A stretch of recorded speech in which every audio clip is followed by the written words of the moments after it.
Hello everyone. आज है world cup का शायद सबसे टाइट मैच, सबसे एंटिसिपेटेड मैच। अगर आप वर्ल्ड कप चालू होने से पहले मुझसे पूछते कि ऐसी कौन सी दो टीमें हैं जिसके पास सबसे ज़्यादा चांस है वर्ल्ड कप जीतने का, तो मेरे ख्याल से मेरे नाम होते हैं फ्रांस और स्पेन। और आज ये दोनों टीमें सेमीफाइनल में खड़ी हुई हैं। नो सरप्राइजेस, दोनों टीमों के स्ट्रक्चर बहुत अच्छा है, प्लेयर्स बहुत अच्छे हैं, तो ये तो होना ही था कि ये दोनों टीमें आगे तक जाएं। क्वार्टर फाइनल में जो भी मैंने प्रोडिक्शन किए सारे ही सही हुए, लेकिन वो कोई बड़ी बात नहीं है क्योंकि मेजोरिटी जितने भी लोगों ने प्रेडिक्ट किया होगा वो सही ही होगा, जो भी फुटबॉल थोड़ा बहुत समझता है, क्योंकि जो फेवरेट्स थे वही आगे गए। देखिए, दोनों टीमें बहुत सेटल्ड है। सबसे पहले हम स्पेन की बात करेंगे। गोल कीपिंग में उनाई सिमोन खिला रहे हैं। मैंने पहले भी कहा है, पिछले मैच में बोला था कि अगर स्पेन ये मैच हारती है या टूर्नामेंट में बहुत आगे नहीं जाती है तो उसका एक रीज़न हो सकता है कि भाई जितनी लॉयल्टी डेलो फुएंटे उनाई सिमोन के साथ दिखा रहे हैं। You have better keeper setting on the bench. David राया हैं आपके पास जॉन गार्सिया हैं। तो क्यों आप सिर्फ लॉयल्टी के चक्कर में उनाई सिमोन को खिला रहे हैं? पिछले मैच में थोड़ा बहुत शेकी भी लगे। तो अब आज का क्या वो मैच है, इतनी बड़ी टीम के साथ है, इतने अटैकिंग प्लेयर्स के साथ है, जहाँ पे ये डिसीजन जो है फ्रांस को एक एडवांटेज देगा, स्पेन को डिसएडवांटेज देगा? क्या ये डिसीजन है जिसकी वजह से स्पेन बाहर हो सकती है? Only time will tell. लेकिन मैं अगर डेलो फॉन्टे की जगह होते तो उनाई सिमोन को हटा के डेविड राया या जोआन गार्सिया को खिलाता। उसके बाद बैक फोर ऑलमोस्ट सेटल्ड दिख रही है हमें। कुबारसी खेलते हैं, लेपोर्टे के साथ कुकरेया खेलते हैं और पेड्रो पोरो खेलते हैं। उसके आगे खेलते हैं रॉड्री, फाबियन रुइस। उसके आगे ओल्मो, यमाल, एलेक्स बायना खेलेंगे, या अभी निको विलियम्स भी फिट हो गए हैं तो शायद वो खेल सकते हैं। और आगे खेलते हैं ओयारज़बाल। तो टीम बहुत सेटल्ड है, बट प्रॉब्लम क्या है इस टीम में? जैसे मैंने बताया, एक तो गोलकीपिंग के साथ प्रॉब्लम है, दूसरा ये फॉर्मेशन जब स्टार्टिंग में खेल रहे थे तो 4-3-3 खेल रहे थे। अभी पिछले कुछ दिनों में ऑलमो थोड़ा ज़्यादा आगे जा रहे हैं तो 4-2-3-1 खेलना है। वो जो, अब मैं क्या बताऊँ, जो छोटी टीम है उनके साथ तो सही है, लेकिन अगर आप बड़ी टीम के साथ खेल रहे हैं, अगर आप फ्रांस जैसी टीम के साथ खेल रहे हैं, तो मेरे ख्याल से ऑलमो को शायद बोला जाए कि आप भाई थोड़ा पीछे खेलें। या तो आप ये भी देख सकते हैं कि भाई पेड्री को वापस इस टीम में लाया जाएगा और स्ट्रक्चर 4-3-3 होगा, क्योंकि अगर ये टीम 4-2-3-1 खेलती है तो मेरे ख्याल से फ्रांस को नहीं हरा पाएगी। अगर इन्हें हराना है तो 4-3-3 ही खिलाना पड़ेगा। इसका रीज़न भी मैं आगे आपको दूंगा। ऑल्सो, टूर्नामेंट चालू होने से पहले मैंने बोला था कि वही टीम जीतेगी जो 4-3-3 खेलेगी, और वही टीम जीतेगी जो ग्रुप स्टेज में परफेक्ट नहीं रहेगी। अब सुनने में थोड़ा अजीब लगा था लोगों को कि भाई ऐसा कैसे हो सकता है कि जो टीम परफेक्ट रह रही है, तीन में से तीन मैच जीत रही है, फॉर्म में अच्छा लग रहा है, उसको आप बोल रहे हैं। क्योंकि मैंने उस समय भी समझाया था कि भाई जब आप टूर्नामेंट प्ले होता है तो आप चाहते हैं कि आपकी टीम का मोमेंटम बढ़े, धीरे धीरे आप बेटर होते जाएं। एम्पेरिकली ये दिखाता है कि जो भी टीम ग्रुप स्टेज में एक ड्रॉ खेलती है या एक लॉस होती है, उसके चांसेस ज़्यादा होते हैं जीतने के। भले ही ऐसे सुनने में आपको लगे कि नॉनसेंस है, लेकिन अगर आप पिछले इतने सारे वर्ल्ड कप उठा के देख लीजिए, हर बार यही होता है कि ग्रुप स्टेज में जिस टीम ने पॉइंट्स ड्रॉप किए हैं उसके चांसेस ज़्यादा होते हैं जीतने के। दूसरी चीज़ मैंने जो बोली थी वो थी कि भाई 4-3-3, अ वेल ड्रिल्ड 4-3-3 इस बार वर्ल्ड कप जीत सकता है, क्योंकि जितनी भी मेजर टीम्स हैं पिछले 4-5 साल में, जिस भी बड़ी टीम ने डोमिनेट किया, चाहे वो क्लॉप की लिवरपूल है उसने 4-3-3 खेला, सिटी ग्वार्डियोला के अंडर 4-3-3 खेला, आर्सेनल को टाइटल जीतने के लिए 4-3-3 खिलाना पड़ा, बार्सिलोना मड्रिड को भी धीरे धीरे अपने आप को ट्रांसफॉर्म करना पड़ा है और धीरे धीरे 4-3-3 की तरफ आ रहा है, क्योंकि 4-3-3 आपको एक ऐसा कंट्रोल देता है जो 4-2-3-1 नहीं दे पाता है। हमने देखा आर्ना स्लॉट ने लिवरपूल में जब 4-2-3-1 खिलाने की कोशिश की तो ऑफेंसिव ट्रांजिशन में आप अच्छे रहते हैं, लेकिन कहाँ आप लैक करते हैं? देखिए, काउंटर प्रेसिंग में आप लैक करते हैं। क्लॉप की जो लिवरपूल टीम थी इतनी अच्छी क्यों थी? क्योंकि भले ही एक नंबर 10 उनके पास नहीं था, एक ट्रैकॉर्टिस्टा उनके पास नहीं था, बट ऑफेंसिव ट्रांजिशन करने के लिए जो आपको काउंटर प्रेस करनी होती है, वो लिवरपूल से अच्छा, वो यॉर्गन क्लॉप की टीम से अच्छा कोई नहीं करता था। और यॉर्गन क्लॉप ये कहते भी हैं कि भाई सबसे अच्छा नंबर 10, दुनिया का सबसे अच्छा नंबर 10 कोई प्लेयर नहीं है, एक सिस्टम है। ये 4-3-3 सिस्टम है, ये काउंटर प्रेसिंग वाला सिस्टम है। अगर आपकी काउंटर प्रेसिंग अच्छी है तो आपको एक नंबर 10 की ज़रूरत नहीं है। और यही हमें शायद स्पेन के साथ देखने को मिलेगा अगर वो फिर से 4-3-3 खिलाते हैं। वो एक ऐसी टीम के अगेंस्ट जा रहे हैं, क्योंकि फ्रांस में जो हमेशा एक अटैकिंग इंस्टेंट के साथ जाएगी, तो वहाँ पे अगर 4-3-3 उनका काम करे आता है स्पेन का, तो एक एडवांटेज रहेगा। तो मैंने टूर्नामेंट चालू होने से पहले भी कहा था, तो अब अगर मैं उस बात से बहुत लड़ता हूँ तो फिर मेरे ज़बान कोई वैल्यू नहीं है। अब हम चलते हैं फ्रांस के पास। देखिए, फ्रांस के पास टीम स्टैक्ड है। भाई एम्बापे खेलेंगे, पीछे बारकोला, ओलीसे, डेम्बेले, उसके पीछे राबियो, कोने, डिफेंस गोटेड, सलीबा, उपामकानो, कुंडे, लुकस डीनिया। इस टीम में ऐसी कोई वीकनेस नहीं दिखती है। अब अगर आप हम मुझसे पूछें कि भाई कौन जीतेगा, मैंने आपको पहले ही बता दिया कि मेरे हिसाब से a well drilled 4-3-3 beats a well drilled 4-2-3-1 most of the times.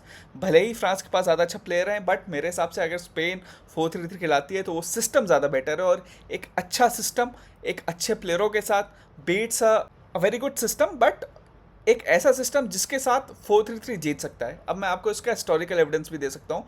मैंने अभी आपको सारी बड़ी टीमें बताई जो जो 4-3-3 खेलती हैं। अगर आपको एक अलीट लेवल का डोमिनेशन चाहिए तो आपको 4-3-3 खेलना पड़ता है। दूसरा, 4-3-3 खिलाने में, एक वेल ड्रिल्ड बनाने में सबसे बड़ा इशू क्या होता है कि आपके पास प्लेयर्स आपको हमेशा अपने साथ चाहिए। अब दिक्कत क्या है इंटरनेशनल फुटबॉल में, क्योंकि प्लेयर्स आपके साथ हमेशा नहीं होते हैं, तो आप क्या सोचते हैं कि जो प्लेयर्स जिस पोजीशन पे अपने क्लब के लिए खेलता हुआ आ रहा है उसे उसी पोजीशन पे खिलाओ, भले ही उसको आपको जो आपको फॉर्मेशन है वो उसके हिसाब से ट्वीक करनी पड़े। ये गलती पोर्चुगल ने की। मैंने पहले ही बोल दिया था कि उनके प्लेयर्स जो वेल सूटेड हैं, विटीनिया है, जॉन नेवेस है, नूनो मेंडेस है, जो इस समय की बेस्ट टीम है पीएसजी, वो 4-3-3 खेलती है, उससे सूटेड है। आप उसे 4-3-3 खिलाइए, वो टीम अच्छा खेलेगी। बट आपने ब्रूनो फर्नांडिस को अकोमोडेट करने के लिए 4-2-3-1 खिलाया, और वहीं से आपने देखा कि पोर्चुगल कैसे अच्छा नहीं खेल पाया। अब कुछ लोग कहते हैं कि भाई मैं ब्रूनो फर्नांडिस पे बोलता हूँ, मैं क्रिस्टियानो रोनाल्डो को नहीं बोलता हूँ।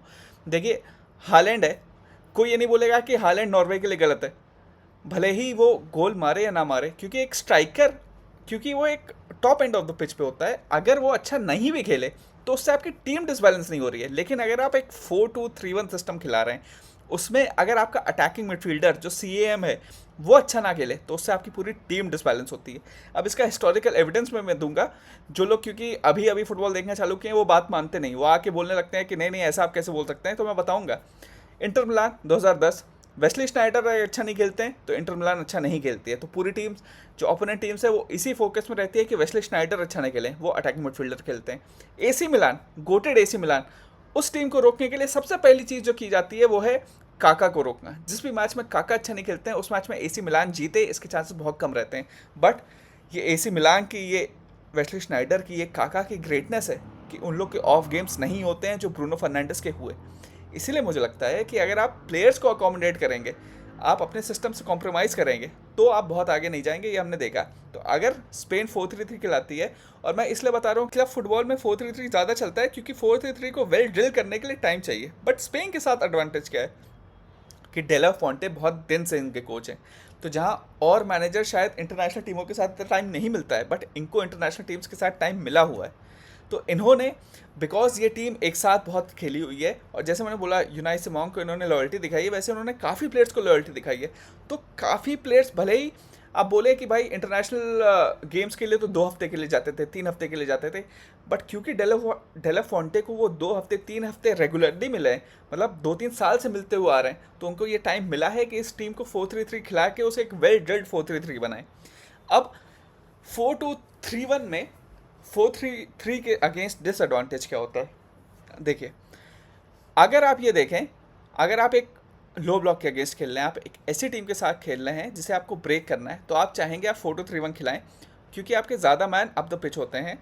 बट अगर आप देखें, ये मिडफील्ड है, जो ये एरिया है, यहाँ पे यहाँ पे भले ही मैंने ये फॉर्मेशन 4-2-3-1 स्पेन की देख रही है, लेकिन अगर ये 3 मैन फ्लैट होंगे तो एवरी सिंगल टाइम जो ये राबी और कोने हैं ये ओवर रन होंगे। इसको एक ही आदमी तोड़ पाया था, जो मैंने देखा था कि भाई जो बार्सिलोना की गोटेड 4-3-3 2008, 9 और 10 वाली टीम थी, उसे कुछ हद तक होजे मोरिनो की टीम जो रियल मैड्रिड की थी उनके लेटर एंड में फिर कार्लो अंचेलोटी की टीम 4-2-3-1 खेलते तोड़ती है। बट वो इसलिए तोड़ पाती है क्योंकि वो टीम सिर्फ बनी ही इसीलिए होती है कि वो बार्सिलोना को हरा पाए, वो इसी एम से बनी होती है। और उसमें जो प्लेयर्स की प्रोफाइल होती है, most of the player profile, चाहे लेफ्ट विंग हो, राइट विंग हो, अटैकिंग मिडफील्डर हो, ये यहाँ पे फ्रांस के पास भी बहुत अच्छी है, नो डाउट। बट जो ये 4-2-3-1 में 4-2 थे रियल मैड्रिड के पास, वो या तो जाबी अलोंसो के साथ सामी खडीरा होते थे, या तो लसाना डियारा, या तो मोहम्मद डियारा। ये सारे ऐसे प्लेयर्स हैं जो डिफेंसिवली बहुत अच्छे हैं, जिनकी रनिंग पावर बहुत अच्छी है। Adrien Rabiot has been brilliant this world cup. In fact this world cup नहीं, जब भी फ्रांस पिछले इतने सारे ट्रॉफी टूर्नामेंट्स में अच्छा खेली है, तो Adrien Rabiot has had brilliant tournaments. Ball playing बहुत अच्छी है, लेकिन आज के मैच में जहाँ पे आपके पास रिस्क है ओवर रन होने का, तो क्या आप पंट लेंगे कि एक ओल्ड एंगोलो कांटे को यहाँ रखें? क्योंकि मेरे हिसाब से एंगोलो कांटे की आज के एज में भी, भले ही लोग कहें कि भाई इतने दिन से खेला नहीं, आप कैसे बोल सकते हैं, लेकिन आज की एज में भी एथलेटिज्म और फिजिकलिटी एड्रियन राबियो से ज़्यादा है। अगर ये रिस्क फ्रांस लेने को तैयार है कि राबियो को हटा के यहाँ पे कोने और एंगोलो कांटे की मिडफील्ड लाती है, या कोने और शॉ मैने की लाती है, तो थोड़ा बहुत चांस हो सकता है। नहीं तो एज अ सिस्टम मुझे लगता है कि स्पेन का मिडफील्ड उन्हें ओवर रन कर देगा। उसका रीज़न भी है, जब आप 4-2-3-1 खेलते हैं आप चाहते हैं कि पिच स्ट्रेच हो। जैसे मैंने बताया कि लो ब्लॉक्स के अगेंस्ट बहुत अच्छा है, जो टीम सेट बैक करती है उनके अगेंस्ट बहुत अच्छा है, क्योंकि पिच स्ट्रेच हो रही है। आपके जो ये विंगर्स हैं, लेफ्ट विंगर राइट विंगर, वो एकदम एंड पे हैं, आपका अटैकिंग मिडफील्डर आपके स्ट्राइकर को ज्वाइन कर रहा है, तो पिच बहुत स्ट्रेच हो रही है, वहाँ पे आपको स्पेस मिल रही है। बट यहाँ पे अगर आप इतना ओपन खेलेंगे, इतने स्पेस छोड़ेंगे, तो स्पेन की जो मिडफील्ड है, ये 3 लोग हैं, ये बीच में एरिया में आके पूरा डोमिनेट कर लेंगे, क्योंकि आप खुद ही चाह रहे हैं कि भाई आपका आप पिच स्ट्रेच कर रहे हैं, आपके प्लेयर्स एकदम वाइड हैं, बीच में आपके 2 प्लेयर्स के अगेंस्ट उनके 3 प्लेयर्स हैं। ऑब्वियसली जब ज़्यादा बेटर बॉल प्लेइंग प्लेयर्स हैं, वो प्लेयर्स ऐसे हैं जो ये सिस्टम खेलते हुए आ रहे हैं, very comfortable on the ball हैं। रॉड्री सिटी में 4-3-3 खेलते हैं, फाबियन रूइस पीएसजी में 4-3-3 खेलते हैं, अगर ओल्मो को हटा के पेड्री लाते हैं तो वो बार्सिलोना में 4-3-3 खेलते हैं। तो ये ऐसे लोग हैं जो ये सिस्टम खेलते हुए आ रहे हैं। अब ये सब चीज़ें देखते हुए, ये ये सिस्टम का वॉर देखते हुए, अगर आप प्लेयर्स मुझसे पूछें कि कौन सी टीम के पास अच्छे हैं, कौन से टीम के पास ज़्यादा किलर हैं, तो फ्रांस के पास है। बट क्योंकि मुझे सिस्टम पे इतना बिलीव है, और मुझे लगता है कि स्पेन 4-3-3 खेलेगी, इसलिए मुझे लगता है कि ये मैच स्पेन को जीतना चाहिए। लेकिन अगर वो गलती करती है कि ओल्मो को भी इंक्लूड करना चाहती है और 4-2-3-1 खिलाना चाहती है, तो मेरे ख्याल से फ्रांस जीत सकती है। नहीं तो अगर स्पेन अपने बेस्ट फॉर्मेशन 4-3-3 पे अपना बेस्ट गेम खेले, और फ्रांस अपने बेस्ट फॉर्मेशन पे 4-2-3-1 पे अपना बेस्ट खेले, तो इन अ वॉर ऑफ सिस्टम्स मेरे हिसाब से फ्रांस हारेगी, स्पेन जीतेगी।